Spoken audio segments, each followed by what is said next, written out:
ரோட்ல தள்ளுவண்டி கடை வச்சிருக்கிறவங்க எல்லாருமே எஃப்எஸ்எஸ்ஏஐ லைசென்ஸை எடுக்கணும் அப்படின்னு சொல்லி நம்ம தமிழ்நாடு கவர்மெண்ட் ஒரு அனௌன்ஸ்மெண்ட்டை பண்ணியிருக்காங்க. ஒரு நபர் ஒரு ஹோட்டலை ஆரம்பிக்கணும் அப்படின்னா அதற்கு 2, 3 லைசென்ஸை கவர்மெண்ட் கிட்ட இருந்து வாங்க வேண்டியதா இருக்கும்.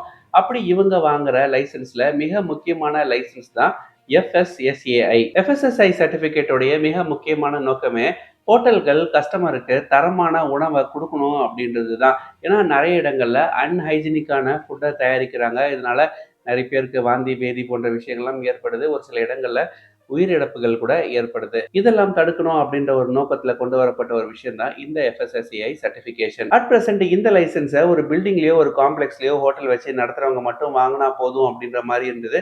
அது சின்ன ஹோட்டலா இருந்தாலும் சரி, இல்லைன்னா அது ஒரு மிகப்பெரிய 5 ஸ்டார் ஹோட்டலா இருந்தாலும் சரி, இவங்க மட்டும் லைசென்ஸ் எடுத்தா போதும் அப்படின்ற ஒரு சுச்சுவேஷன் தான் இருந்து வருது. ஆனா இனிமே தள்ளுவண்டி கடைகள் கூட, அதாவது ரோட்ல இருக்கிற சின்ன சின்ன இட்லி கடையில இருந்து பானிபூரி கடையாகட்டும், எல்லாருமே இந்த எஃப்எஸ்எஸ்ஐ லைசென்ஸை எடுக்கணும் அப்படின்ற மாதிரி நம்ம தமிழ்நாடு கவர்மெண்ட் சொல்லியிருக்காங்க. இந்த எஃப்எஸ்எஸ்ஐ சர்டிபிகேட்டை பொறுத்தவரையில அதை நம்ம இரண்டா பிரிக்கலாம். ஒன்று பேசிக் ரிஜிஸ்ட்ரேஷன், இன்னொன்று ஸ்டேட் லைசென்ஸ் இல்லை சென்ட்ரல் லைசென்ஸ்னு சொல்லுவாங்க. தள்ளுவண்டி கடைகளுக்கு பேசிக் லைசென்ஸ் எடுத்தா போதும் அப்படின்ற மாதிரி சொல்லியிருக்காங்க.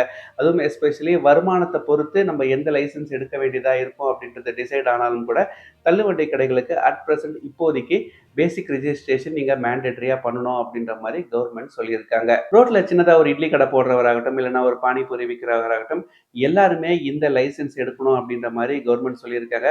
இதற்காக நம்ம ஸ்டேட் லைசென்ஸ் எடுக்க வேண்டிய அவசியமானது கிடையாது. பேசிக் ரிஜிஸ்ட்ரேஷன், பேசிக் லைசென்ஸை நம்ம எடுக்கணும் அப்படின்றது கட்டாயமாக்கப்பட்டிருக்கு. இப்படி இந்த லைசென்ஸ் எடுக்கிறதுக்கு ஏதாவது கட்டணமானது இருக்கா அப்படின்னு கேட்டால் எந்த ஒரு கட்டணமும் கிடையாது.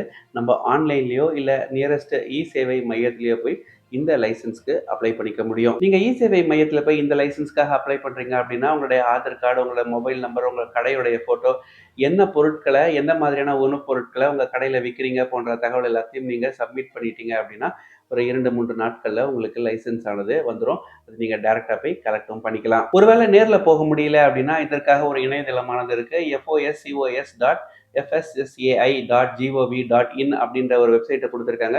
இந்த வெப்சைட்ல போய் நீங்க ரெஜிஸ்டர் பண்ணிக்கலாம். உங்களுடைய தகவல் எல்லாத்தையும் கொடுத்துட்டீங்க அப்படின்னா அதுக்கப்புறமா அவங்க செக் பண்ணிட்டு அப்ரூவலை கொடுப்பாங்க. அந்த அப்ரூவல் ஆனது கிடைச்சதுக்கு அப்புறம் நீங்க அதே சைட்ல போய் உங்களுடைய சர்டிபிகேட்டை நீங்க டவுன்லோடும் செஞ்சுக்க முடியும். இந்த லைசென்ஸ் அப்ளை பண்றதுக்கு ஏதாவது இவங்க லாஸ்ட் டேட் குறிப்பிட்டிருக்காங்களா அப்படின்னா அந்த மாதிரி எதுவும் இவங்க குறிப்பிடல.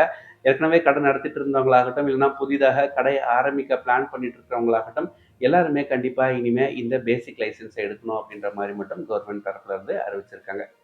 இதே மாதிரி நிறைய தகவல்களுக்கு இணைந்திருங்கள். நன்றி, வணக்கம்.